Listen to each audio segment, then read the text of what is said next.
अब एक चीज समझने वाली है, आप समझिए कि अभी वायरस चल रहे, वायरल फीवर वगैरह बहुत ज्यादा आ रहा है, इसमें डेंगू वगैरह भी आ रहे हैं। आपको लग रहा है कि जो डेंगू के मच्छर हैं, इन्फेक्टेड जो डेंगू के मच्छर हैं, अगर सबको काटते हैं सबको डेंगू हो रहा है? सबको मलेरिया हो रहा है? नहीं। मच्छर काट तो सबको रहा है, लेकिन सबको क्यों नहीं हो रहा है?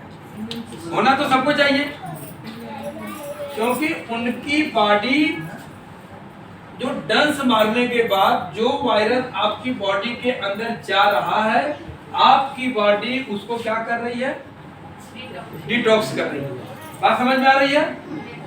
जो वायरस का कुप्रभाव आपके ब्लड के अंदर जा रहा है, उसको सिस्टम में ला करके बॉडी उस चीज को क्या कर रही है? उस वायरस को डिटॉक्स कर दे रही है। अगर वो डिटॉक्स कर देगी तो आपको डेंगू या मलेरिया किसी चीज का प्रॉब्लम होगा?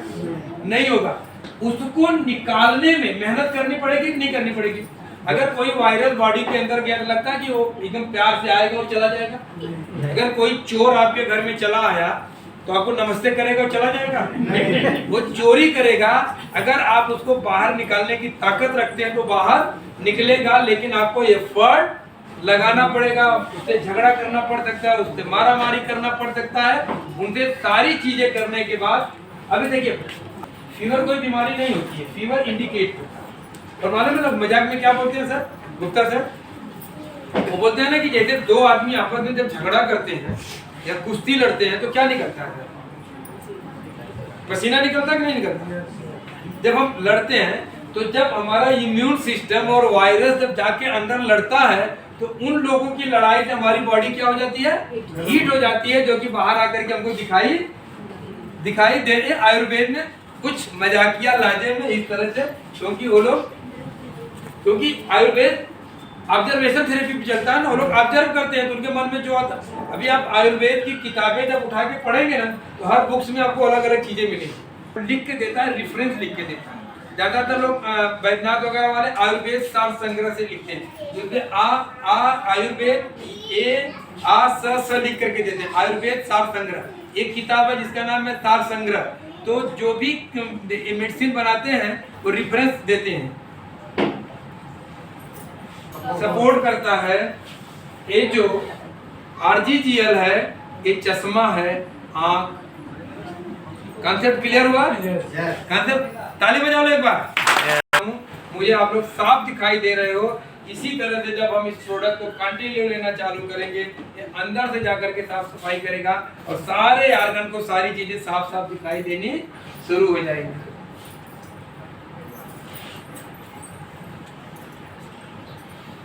एक एग्जांपल मैं ले रहा हूँ। आपने क्या किया? आरजीजीएल एक पेड़ देना चालू किया, एक पेड़ देना चालू किया, सामने वाले को कुछ फर्क नहीं पड़ रहा है। आपने क्या किया? एक पेड़ और बढ़ा दिया। आपको लग रहा है कि आपने उसके बाद भी कुछ नहीं हुआ, आपने 3 पेड़ कर दिया। 3 पेड़ देने के बाद आपको लग रहा है कि कुछ तो बॉडी के अंदर हलचल हो रही है। क्या हो रही है? हलचल हो रही है। अगर कुछ हलचल हो रही है, अगर आपको देखिए ऑब्जर्व करना है कि आपको सेटिस्फेक्शन मिल रहा है या नहीं मिल रहा है। अगर सेटिस्फेक्शन मिल रहा है तो आप 3 पेड़ पे ही ब्रेक दे दीजिए। नहीं मिल रहा है 4 पेड़ कर दीजिए, 5 पेड़ कर दीजिए, 6 पेड़ कर दीजिए। अगर कभी कभी लग रहा है कि कुछ रिफ्लेक्शन आ रहा है, रिएक्शन नहीं होता है सर, ये जो प्रोडक्ट है ना, इससे ये रिएक्शन नहीं करता है। क्या करता है? रिफ्लेक्शन करता है। रिफ्लेक्शन मींस आपने लेना शुरू किया, किडनी में कुछ प्रॉब्लम्स है। सपोज करिए कि किडनी में टॉक्सिन है, आपको यूरिन बार बार जाना पड़ रहा है, आपके लंग्स में प्रॉब्लम है, आपको खांसी ज्यादा आ रही है, आपको कफ निकल रहा है, आपको यूरिक एसिड की मात्रा बॉडी में ज्यादा है, थोड़ा सा आपका दर्द बढ़ गया। क्या हो गया? दर्द बढ़ गया। ये क्या? एक रिफ्लेक्शन है। ये आपको इंडिकेट कर रहा है कि यहाँ से आपका टॉक्सिन डिटॉक्स हो रहा है, टॉक्सिन ज्यादा है, इसलिए बॉडी पे थोड़ा सा लोड ज्यादा पड़ रहा है। आप 2 चीज कर सकते हैं। नंबर 1, पानी की मात्रा बढ़ा दीजिए, पानी की मात्रा बढ़ा दीजिए, डिटॉक्स फास्ट होगा, आराम हो जाएगा। अगर आराम नहीं हो रहा है, सपोज करिए कि आप 6 पेयर ले रहे हैं, उसको 4 पेयर आप कर दीजिए, आपको आराम हो जाएगा, क्योंकि डिटॉक्स होगा। फिर थोड़ा सा धीरे धीरे होगा। क्या होगा?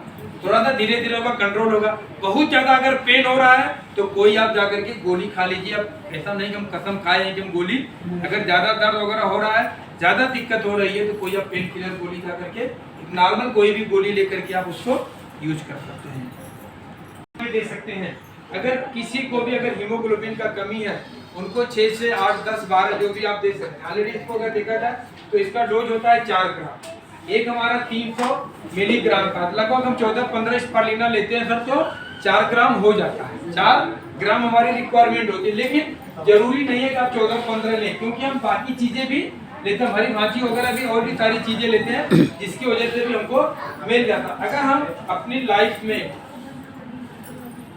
नॉर्मल डोज अलग अलग है, 4 RGGL अगर हम ले रहे हैं और 6 स्पारुलिना,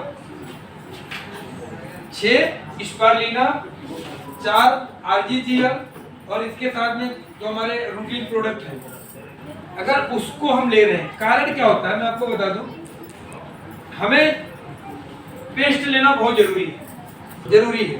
क्यों जरूरी है? क्योंकि सबसे ज्यादा कचरा कहाँ से आता है? मुंह। मैं घटना बता रहा हूँ, आप लोग हंसेंगे। अच्छी तरह से मिक्स करें। अगर आप देखो मैंने क्या बोला, 1 चम्मच में क्यों बोला कि स्टार्टिंग के लिए, अगर आप एक बार आप आजमा लीजिए तो आप इसको एक बड़े बर्तन में भी बना के आप उसको रख सकते हैं।